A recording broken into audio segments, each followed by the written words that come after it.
The Scripps Institute of Oceanography, they dyed the waves pink. Basically, what they're doing is they put this dye into a local or near a local lagoon, and they're seeing how that dye goes into the nearby ocean at Torrey Pines State Beach. And what they're wanting to do is they want to be able to track the plumes, and it's not every day that you see like really bright fuchsia waves. I know when I first saw the image, I was like, what is going on?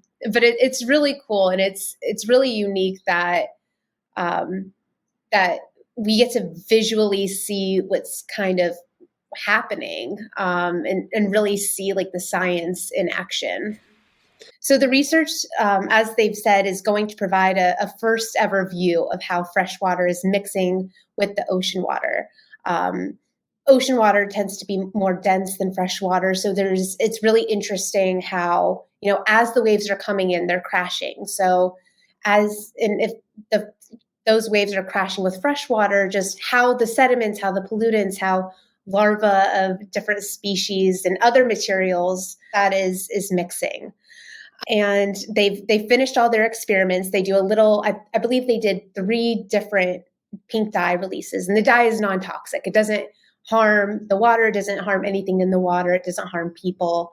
But they wrapped that up February 2nd or February 3rd. And now they're, of course, going over all that data, and they're really looking at how small plumes go into these surf zones.